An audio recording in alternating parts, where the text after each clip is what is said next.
heute zu länger, das ist die kleinste Sektion von unserer Gemeinde, an der aller Schule, die länger kann sie an der Zeit sind, kann aus dem Dorf, an der Schule sind sie gegangen, die stimmen doch schon ein ganz paar Jahre, stimmen sie idle, wir wussten nicht richtig, was man da sollte machen, wir wollten aber, weil eine super Architektur ist, die zu dem Dorf passt, wollten wir es nicht weghören. Weil ich meine, wir sind ein Teil von den 11 Gemeinden und aus dem wäre für uns klar, dass wir von Anfang an, dass wir es mit dem Projekt assoziieren, den der ja eine fantastische Idee ist, weil unter viele Themen gravitiert, die dem Süden zurzeit wichtig sind, den Tourismus zusammen leben, Themen, die wir wollen developieren, am Pro Süd zusammen, an dem Sinn, also das wirklich eine immens flotte Initiative, die kommen ist, die den Süden bereichern wird. On s'est inspiré surtout de l'histoire du contexte environnant, donc plutôt les mines, etc. C'est pour ça qu'on a réutilisé un matériau, le corten, qui est un matériau l'acier rouillé, qui représente un petit peu les roches rouges en fait, et donc les roches du Net Trail. Bon, il y a aussi le fait que le gîte va servir à des randonneurs et à des éventuels cyclistes, donc ce sont des gens sportifs comme moi.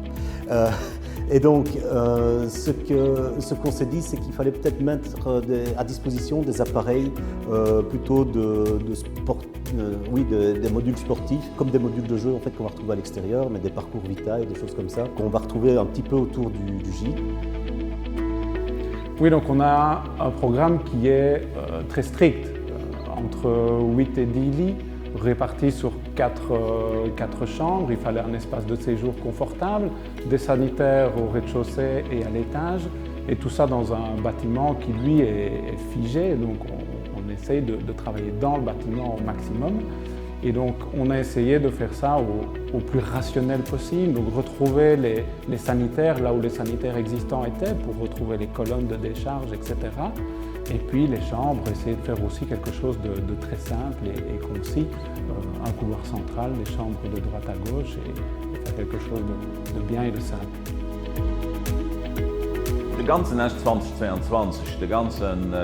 Empires wird dazu beitragen, dass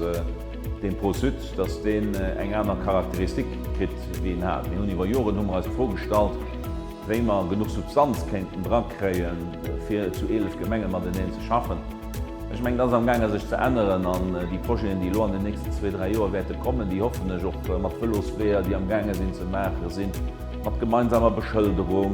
Das in den letzten 2 Jahren durch 2022 mehr Dynamik entstanden, die Menge wie all die Jahre vorher. En espérant que ce projet fonctionne bien et que les espaces publics soient bien accueillis par la population du village.